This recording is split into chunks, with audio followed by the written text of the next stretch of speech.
The calm waters of the Adriatic Sea are the setting for the latest conflict in the Balkans. 18 years after the fall of Yugoslavia, ex-member states Croatia and Slovenia have not yet managed to agree on where exactly the borders between them should be. Much of the disagreement is over a 20 square kilometer sea area, which both countries claim to be their own. Stelio Erica is a fisherman from the Slovenian town Piran. Janko Livio is a restaurant owner living in Savudrija on the Croatian side of the border. Tu do ovih što smo uvijek bili u dobrim odnosima došlo bi do gadnih situacija, kako bi rekao. Pošto oni imaju puno mora, imaju velike luke, imaju reku, imaju Split. A ne znam zašto bi sad zatvarali nam prolaz, to nema nikakvog smisla. Da kažemo, ova situacija, nerešena situacija sigurno negativno utječe na čitav ovaj kraj, na ljude koji su tu žive uz granicu. Ljudi jednostavno žele živjeti mirno, želimo da budu prijateljski odnosi sa Slovenijom.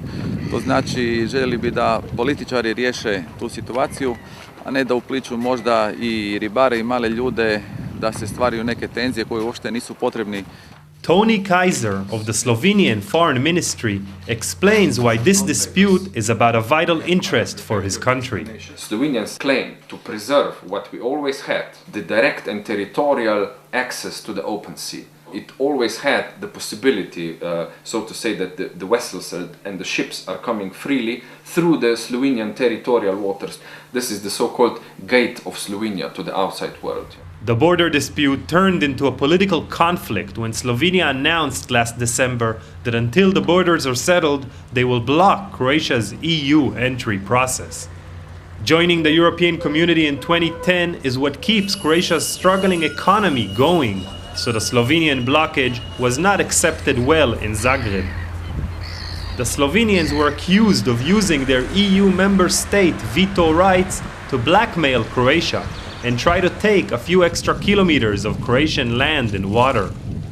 According to Vladimir Drobenjak, Croatia's EU negotiator, the Slovenian claims won't hold water in an international court. Croatia's position is very simple. The border dispute should be solved in accordance with international law.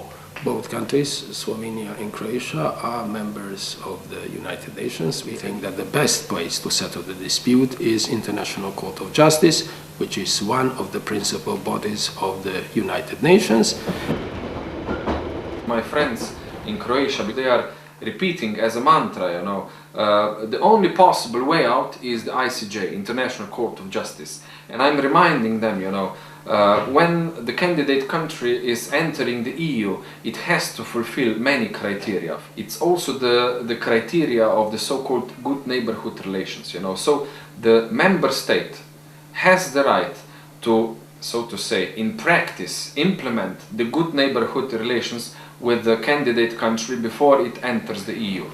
Croatia's position is that two things should be completely separated one from the other.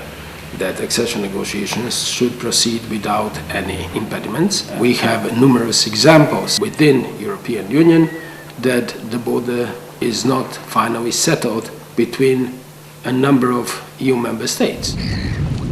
Slovenia and Croatia both wish to secure important national interests, but the two countries who are about to once again be part of the same community are not yet acting as partners.